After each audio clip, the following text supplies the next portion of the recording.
Thanks, everybody. Can we get some clapping? Clap.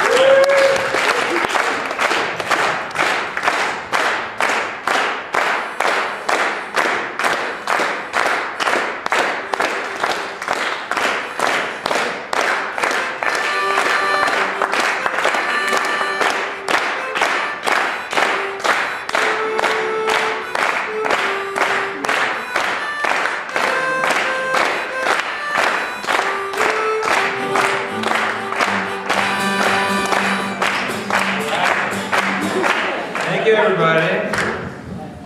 That just makes me feel better, I don't know.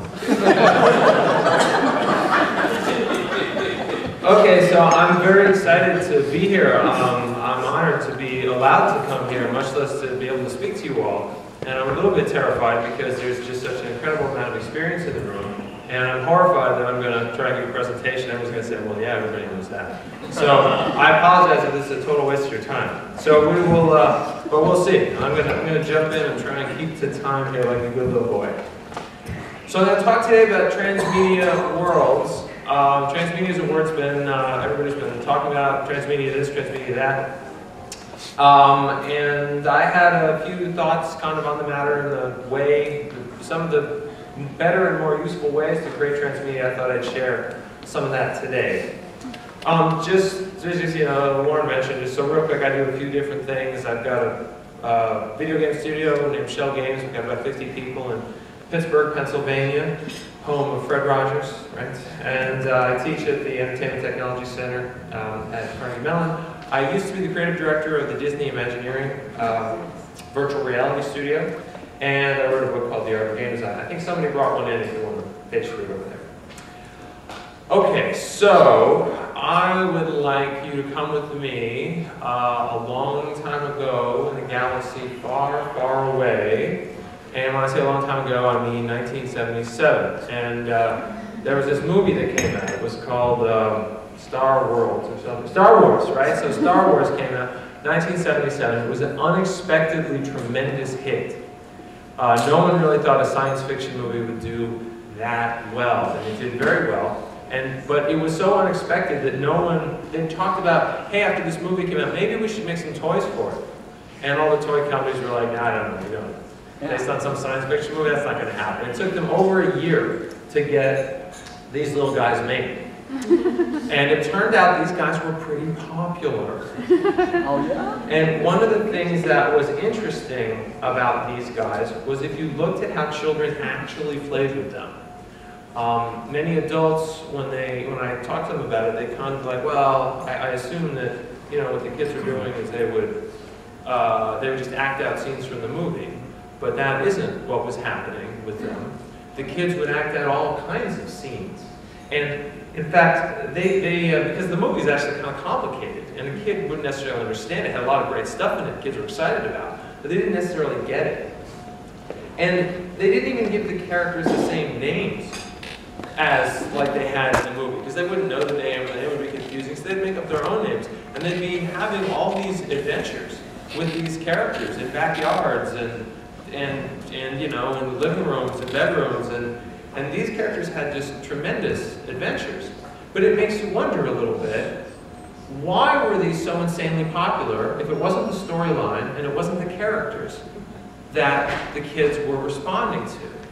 And the only conclusion I've been able to make is that what kids were responding to was the world of Star Wars, and that was the magic part of it.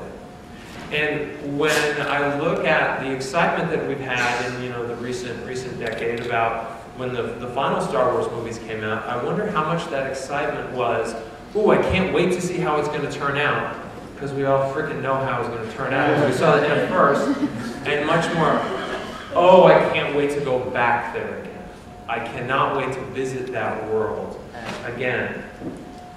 And so this is, I think, the thing to understand, is that when you're talking about creating a transmedia world, you're not talking about creating a product. We all get so wrapped up in our products, in our games, in our books, in our movies, in our TV shows, and we're focused on product, product, product, product.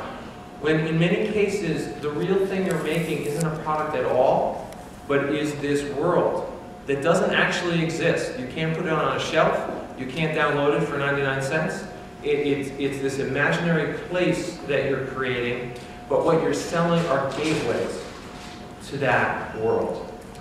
And so this is one of the things to understand about transmedia worlds is they're not enmeshed in the products you make. They exist apart. They exist separately. And there's a power in this. And that's why when you go to throw away a magazine, it's easy. Get this magazine out of here. But when you go to throw away a comic book, you hesitate a little because there's a world in there. And you're not sure you should be throwing away that world so trivially. Okay, so let's talk about some example worlds that have been successful. One of them is certainly an exemplary. It is the world of Pokemon. Very possibly the most lucrative transmedia world of all time. So let's talk a little bit about the history of Pokemon, because I'm surprised at how many people are unaware of how the history unfolded. Many people assume that there was this big corporate effort. Yes, we're going to make a game, and we're going to make a TV show, and comic books, and a card game. We're going to make it all at once, and it's going to be massive, and this is our plan. And that isn't how it happened at all. It started with one man, Satoshi Tajiri, and when he was a child growing up in Japan, he lived in, not a very wealthy neighborhood at all, and the thing that the kids in his neighborhood would do is to collect insects. Not like bug collection where you put them in pins on the wall, living insects that they would keep as pets.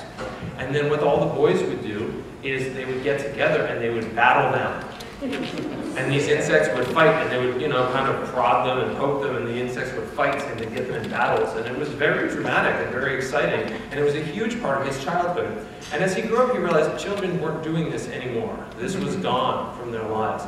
And he was a little sad that they weren't having such an exciting, dramatic experience. And then he had a vision. He saw Nintendo had announced the Game Link cable for the original Game Boy. How you could connect two Game Boys together and play. And he had a vision of insects crawling back and forth on the cable.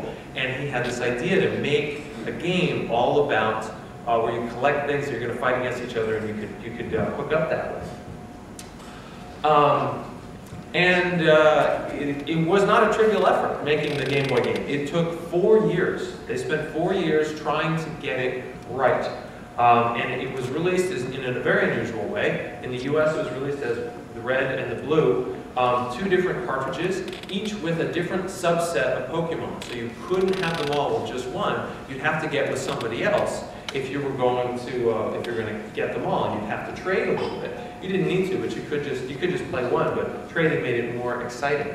And the gameplay wasn't complicated. It was standard role-playing game gameplay that we've seen for a long time, with some minor changes in the way, instead of having a party of adventurers, you had a party of your little Pokemon. The graphics were not much to speak of, right? You had the original Game Boy, 4 shades of olive, and I think 256 by 256 screen. So, really, this is the thing that became so incredibly huge. Well, part of the reason they were able to do it was they had a great game, and the game was solid, and people loved the game, and the game was popular because it was a well-constructed, excellent game. But then they took it further. There's an example of the battle if you had the Game Boy Color, which was very expensive. And then you can see, this is what battles look like, these little wiggling figures.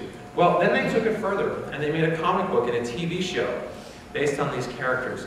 And a lot of people would have made just an exploitative situation. Hey, this game's popular, we'll make something loosely based on it, and we're out. And they didn't do that at all. The comic book and the TV show slavishly followed the rules of the game. So slavishly that sometimes it makes the show seem a little strange. So like in the game, every town you go to has a nurse who's there who helps your Pokemon, and all the nurses look the same because it's a video game. Well, they made them happen in the TV show too. They made a story justification. All the nurses are cousins, and yes, we're all cousins, and we're all named Jenny. Yes, that's how it works. And everyone, okay, that's how it works. But what that meant was the game world and the TV world were intimately connected, so that if you saw strategy on TV, you could use it in the game. And if you learned something in the game, you would make you understand the TV show better. And best of all, they got kids to experience the binocular effect. So if you've ever been to a sporting event or the opera or something, people bring binoculars, but nobody watches the whole event through binoculars. It never happens.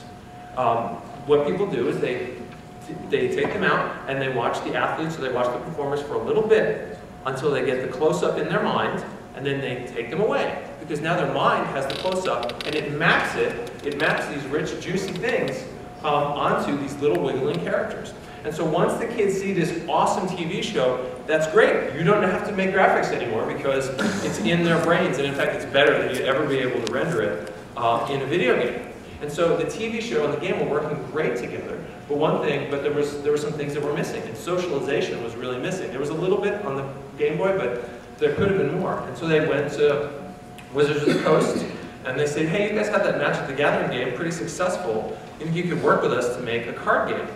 And the card game became, I think, the best-selling card game of all time. The amount of money that's been spent on this card game is more than has ever been spent on the game of Monopoly, if you can imagine that notion of revenue. And again, it followed the rules of the world. The same characters, the same ways of interacting, and now you can take it somewhere new. You can take it on the playground, and you can have this very social, face-to-face experience engaging in the same world that you didn't have before. And so this is the thing to understand. Successful transmedia worlds, they have these many gateways. You can come in through games and TV and other games and a book, and why not a plush toy and a card game? But to think of them as separate products is a mistake. They're all just gateways into one solid world with excellent, solid rules and interesting things happening. So here's some other examples. The Transformers, right? Which of course started as a toy, and they said, let's base a show around this toy, because the toy is pretty cool. And this worked out pretty well for the Transformers, and they adapted all kinds of things. Some adaptations work better than others. There you go, Transformers chocolate flavored cereal. More taste than meets the eye, I like that. Transforms ordinary milk into chocolate milk. It's a little bit of a reach on that one. But still, even though maybe there was a little too much brand extension on that, it was incredibly powerful. And a generation of kids grew up with this really meaning something to them. And so here's an example, a slightly extreme example, I suppose. It's a fellow named Scott Nall, is a member of the U.S. military. He grew up with Transformers. They meant a lot to him. And as a grown-up, he decided he was going to change his name to Optimus Prime. And so he did, right? And so the lesson is that, like, these worlds are powerful. They exert a real influence over people because they end up sort of being people's utopias. If they're well constructed, they're the place you wish you could go. This is the place the world should be like, is the idea that often comes out of the strong ones. So let's look at another one. Peter Pan. Slightly older transmedia world, but it certainly is one of those. So we had originally Peter Pan, the story and the play that J.M. Barrie wrote back in 1902. And it had a long life as a play, and it still does to this day. And then later on, Walt Disney made Peter Pan the film, 1953. Still, this also well received and much beloved, and a new take. And, you know, it sort of took the franchise into some new places. And now here in the future, Disney has brought it back again, now with Tinkerbell, and now learning about, it turns out she's not the only fairy in Neverland. There are thousands of them, and then here it is, 2008. So that's interesting to think about. Here we have a world over 100 years old. Yeah. Still lucrative, still profitable, still engaging the minds of kids. What is the same about this world, and what has changed? It used to be Peter Pan. It was all about Peter Pan, and now a little less about Peter Pan. Now it's about Tinkerbell. What's constant? Neverland. Neverland is constant. The idea of this fantasy world is constant, and that's stayed with us. And so these worlds can have long lives if you do it right. So let's look at a couple interesting examples. So let's consider Mysterious Case of the Pipe of Sherlock Holmes. If you read the works of Arthur Conan Doyle, we often hear tales of, Holmes sitting around thinking, and he's puffing on his pipe. And when the pipe is described in the books consistently, it is described as a simple cherry wood pipe. That is when Holmes smokes. That's all he ever smokes. And if you, however, like, what happens? Suddenly, somewhere along the way, he acquired a deerstalker cap, never described in the books, and he acquired this huge calabash pipe, which never described in the books. Well, what happened was, when they brought it from a book to a stage play, a couple of things happened. So illustrator Sidney Paget started drawing pictures. He liked it. So the illustrator liked wearing a deerstalker cap. So he started drawing pictures of Holmes in a deerstalker cap because he thought that was cool. And the actor William Gillette, he wanted people in the back row to be able to see what was going on. So he liked the idea of gesticulating with this huge pipe. So he brought that to the character. But even though the author had never intended either of these things at all. And I love, you look at just the picture in the upper right there of just the pipe and the hat. We're like, oh yeah, Sherlock Holmes. Yeah. And like Conan Doyle's like, what? How do you identify my character without him being there and with these things I never intended? So it's a question. Whose idea was this, that these should be the things for Holmes? And the thing about it that's peculiar is that these worlds change. They evolve over time. And it's very peculiar because it's not necessarily one person who makes the decision. It's all of us who experience the world decide, yeah, that's a keeper. We'll keep that. That's part of Holmes now. So here's another one I like, Santa Claus. I often think of Santa Claus as the patron saint of transmedia worlds, because he's quite an interesting transmedia character himself. His beginnings are a little murky. There's lots of stories about where Santa Claus started to begin, but we know some key points in the evolution of Santa Claus. Certainly one of them is the poem, A Visit to St. Nicholas, it was the night before Christmas, where a lot of things were sort of clearly defined. People like this. Yes, a sleigh with reindeer. Yes, he totally has this. And that became the thing. Coming down the chimney, yup, official. It's now in the canon. This is what's done. And this really seemed to have a lot to do, with sort of congealing Santa Claus into a more consistent story. Later, in the mid-20th century, we had Rudolph the Red-Nosed Reindeer show up. Just, a little storybook somebody wrote, and they made a song to go with it. And it turns out, bam, yes, in the canon. Turns out there's a 9th reindeer, and he's got a red nose, and bam, it's in there. And then, so these guys made a backstory. They realized, yeah, there's a little bit of a backstory on Rudolph. We're going to tell it more fully. Rankin Bass told it more fully. This is now like a part of the Christmas tradition. Kids believe this as this is the Rudolph story.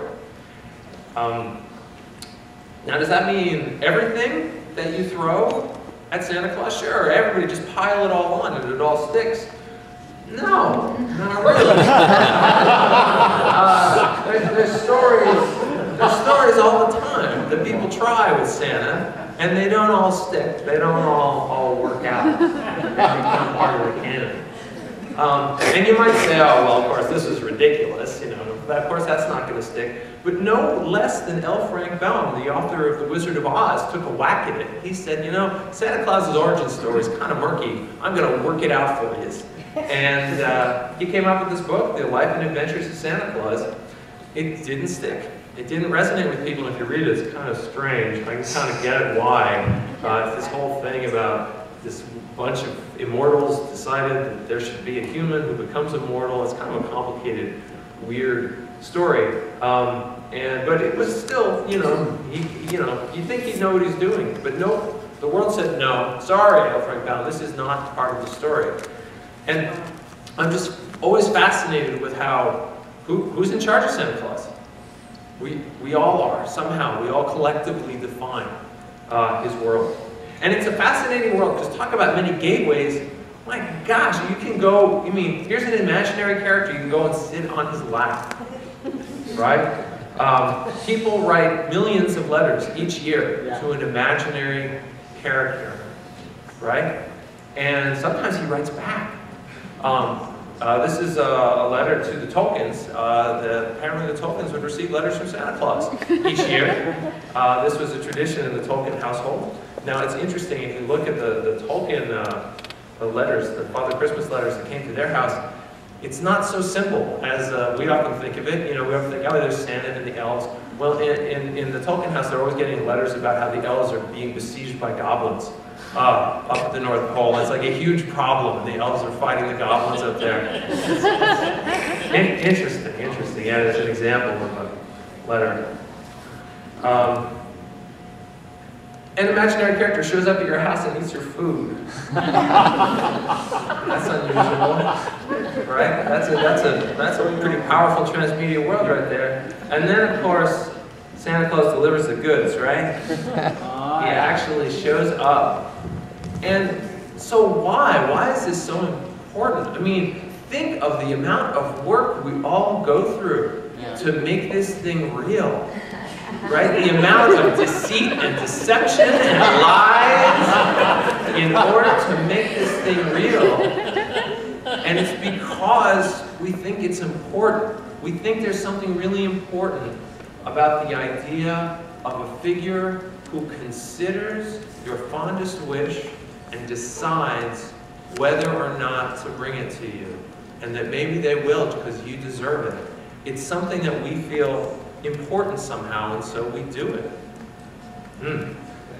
So talking about worlds that evolve, Lane talked last time about Club Penguin somewhat, and some of his stories are just absolutely fascinating about how they have managed to evolve the world. Now, is Club Penguin much of a transmedia property? Not yet. It's mostly about one thing, and they're trying to kind of extend it. We'll see in the long term how it turns out.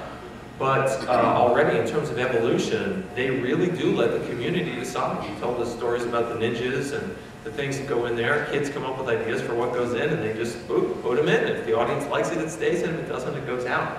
Which is kind of an interesting new way for us to produce content that sort of matches what happens naturally. So what do we know about transmedia worlds? We know they exist apart. They have many gateways. We know they're powerful. They have long lives. They evolve over time. But what makes for a good one? Well, one thing we know is they tend to be rooted in a single medium. The ones that really succeed didn't start as some global meganet system of we're going to make 10 things for 10 different types of media. They started as one successful thing. Harry Potter is a book, and the Muppets is a TV show, Pokemon is a Game Boy game, Transformers is a toy, Mickey Mouse has a 7-minute film reel. And then once they had success there, then they grew to other places. And not only were they created by rooted in a single medium, they had a single creator. Almost every really successful transmedia world that you look at has one person behind it. And I think this is probably the case because in order to survive the pressure of these many gateways, there needs to be a creative unity that when a committee designs a thing is difficult to sustain. But when one person has a vision of how it should be, the thing is able to withstand the pressure that is required from all those gateways. So we know these transmedia worlds are intuitive. I love, like when we worked on Toontown, we made up Toontown Online because we were looking for a property Disney wouldn't beat us up too much about. No one cared about Toontown at the time we were making it. And so we were kind of doing our homework and we looked at like the history of Toontown, and it's like, well, what did they have? We had the Roger Rabbit, movie, and then we made like there was a theme park land that was kind of Roger Rabbit themed. But like when you look at like what is Toontown? What does it consist of? And the movie tells you very little. And I was horrified to realize as I went and asked people, well, what do you think Toontown is? Everyone's like, oh, well, that's where all the cartoon characters are. And I realized that when the Roger Rabbit movie came out, people already knew about Toontown. You didn't need to tell them because they already knew that all the cartoon characters lived off somewhere by themselves. That, like, you know, Daffy Duck and Donald Duck would hang out. It was obvious to everyone. And when you find a world that's intuitive that way, you found something powerful. A thing that existed before anyone decided it existed. Similarly, you look at the world of Marvel superheroes, the guys who made these characters never had the idea that they knew each other or lived together. They were just independent stories. But like the people who read the comics were like, yeah, duh, of course they all live together. You know, they all live in the same world, and so now they do. So another thing about transmedia worlds, they facilitate the telling of many stories. There are some worlds that are about one story. When the story's over, there's not much more to do. The long, surviving transmedia worlds are a place where many, many, many stories can happen. So you think about a world like Star Trek is a great example, designed to be very episodic. Many, many stories could happen there for an infinite period of time. I love the story that Tolkien used to tell. Someone at a conference asked him once, they said, you know, boy, I love your stories, but one thing that really frustrates me, you always talk about the distant mountains, these things off in the distance, and you tell a little bit about the history of like this village that lived over the mountain and what was out there. You only tell a little, and I want to hear so much more about these distant lands at the periphery of things. And he said, well, yeah, I could tell you all about the distant mountains, but then I'd have to make more distant mountains. That a world requires to be bigger than its story. That in order for this to feel like a world, there needs to be like a scope and a scale and a grandeur to it that is bigger than the story you're telling. And you can see it in Star Wars, for example, it's very obvious. I mean, there's this universe of worlds and planets and people that we don't know much or anything about. And that's part of what makes it feel so real, the distant mountains. Another important thing about transmedia worlds, they make sense through all of their gateways. So a great example, Pokemon. You can come in anywhere and Pokemon makes sense. You could read a book or play a game or pick up a toy and the rules are clear and you get it and it explains itself. Compare that to the world of the Matrix, where they made video games and comic books and weird animations and all these things. And a lot of times you watch it and you're like, what's this? I don't get this. And you'd ask someone else and they're like, oh yeah, you gotta, you have to play the game and watch all 3 movies and then you have to read this story and then you'll get it. And that doesn't work. And the Matrix naturally, has collapsed as a result. So here's one I've had to deal with a bit. So Tinkerbell versus Tinkerbell. So when Disney decided they were going to reboot, when they were going to we're going to tell Tinkerbell's story because no one's ever told Tinkerbell's story. This became a big company-wide initiative. That's a little nerve-wraking because Jane Barry's not here, Walt Disney's not here, so who's going to be the mind behind Tinkerbell? No, it's going to be a company-wide initiative. It'll be great. Don't worry. And the folks at publishing said, oh, well, here's what we're going to do. We're going to do, we're going to get Gail Carson Levine. She's going to write this. We're going to have her write an awesome, epic book. She's a great children's author. She's going to define what Tinkerbell is in Tinkerbell's world. And so she did. Boom. Fairy dust and the quest for the egg. And boom, it's out in the market. Meanwhile, the Hollywood folks are grinding out a movie. Right? And we were involved in like pitching a massively multiplayer world for this. And we said, there are huge inconsistencies between the movie script and the book. And the book people are like, oh, those Hollywood people, whatever, it doesn't matter. We got Gail Carson Levine, she's right. And the Hollywood people are like, who reads? Come on. We all know the movie's going to define it, whatever. And like, we got mad because I'm like, look, we're making a massively multiplayer world here. You people are going to write a book and walk away. You people are going to make a movie and walk away. We live here. You can't have the fairies like live in apartments and in houses and in a tree. It's like so we had to resolve it. Yeah.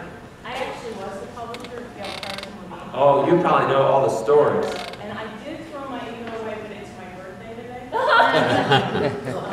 So sometimes you have about half the story right. Oh, I know I don't know all of it. We can tell you the details of the story. I would love to know more details about how it went down. All I know is it put me in a position where it was like, we have to solve this. This needs to be solved. And steps were taken, and it has been resolved mostly, I think. You agree? Yeah, but I totally agree with you about what happened. It's just that how it happened was. Okay. As you know, company-wide initiatives. Yeah. The sequence was a little different. So Okay. just saying for All right. Thank you. For the history. No, fair enough. My understanding of everything what happened in order is I'm kind of trying to connect some dots, and I'm sure I connected some of them the wrong way. But anyway, there was some crisis until people stepped in and said, we need to fix this. It's largely been fixed, but it was a little scary. It was a little scary until it got fixed. Other things we know about transmedia worlds, if you're trying to decide if is a world going to be a great transmedia world or not, does it fulfill some wish that someone has? If it does, then it's got a good shot. And without that, you know, you're in kind of dodgy territory, because the strongest ones all fulfill some deep wish that someone has. And then importantly, they mean something. They mean something to somebody. We worked on this Pirates of the Caribbean world, and we had to figure out, what does it mean? Why does anyone care about pirates? And we realized that what it was really, we did all this pirate research, you know, hey pirate, what does it mean? The pirate's like, arr. And we realized that it was about feeling like being a pirate was very meaningful to people. It was something, it was a deep wish that people had, and that meant something to them. When we started working on Toontown, we needed it to mean something, and we realized that one thing that was very meaningful to people was kids, it was the tension between work and play. We wanted something kids and parents could both relate to and that was meaningful to them, and the tension between work and play is something that's in everybody's life. How much play is too much play? How much work is too much work? And it was something kids and parents talked about a lot, and so we made a world where the enemies are these business robots who are trying to turn the whole world into an office park. And you fight back against them with practical jokes and cream pies and things. And that kind of ended up being sort of the underlying theme of the world. It seemed to resonate with people some. And another one on Pixie Hollow, we were very inspired by the book Last Child in the Woods. I don't know if people are familiar with it, but it's all about the changes that have happened in the last 30 to 40 years with how kids are playing outdoors less and less and less and less because we're all too good at our jobs, unfortunately. And we were so had such mixed feelings about Pixie Hollow and making this world that's, yeah, it's all about nature in front of your computer. And so we decided, well, at the very least, let's have some kids like learn some things out of this. They should come out of this knowing the difference between an oak leaf and a maple leaf, that kind of thing. So we got a little of that in there. But then they let us put in something I could not believe we could get away with. They let us, we created this one special fairy. Because normally fairies come and give you quests. You know, Tinkerbell says, oh, help, I need 10 maple leaves, go get 10 maple leaves for me, and that's fine. But then there's this one fairy who's named Kit, and Kit is different. And Kit looks at you, not at your fairy. Kit says, hey, I have something for you to do. No, you, the one behind the screen. I have a secret for you about Pixie Hollow. When you visit here, I know you think you're Pixie just when you're here. You're not. You're Pixie all the time. And I have things I need you to do after you leave here. And so she gives you things to do like, go outside and find 2 trees that look alike and figure out, what their names are. Or find a pine cone. Or my favorite, and I love this, dig a hole. That's it. And when you come back, Kid says, did you do it? Did you do it? Did you do it? And there's no way she can prove it, but, would a fairy fib about something so important? No. Okay, so finally, this is a quote from a magician I've always liked, Howard Thurston. Long experience has taught me that the crux of my fortunes is whether I can radiate goodwill towards my audience. There is only one way to do it, and that is to feel it. You can fool the eyes and minds of the audience, but you cannot fool their hearts.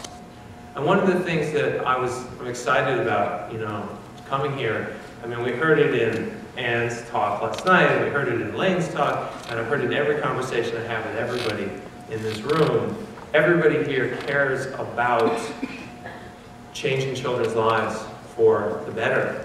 And sometimes that's perceived in corporate environments as a weakness. Oh, you should be focusing on making this profitable, not focusing on, making people's lives better. And of course, the truth is that it's not a weakness, that it's a strength. Because when you actually genuinely care about what your products do for people, then it puts this glow into the products that we can all see and we can all feel. And we see it all the time because there's nothing more powerful than the feeling that someone cares what you become. And when you put that love into your products, it comes out. Yeah. Anyway, that's it, and thank you very much.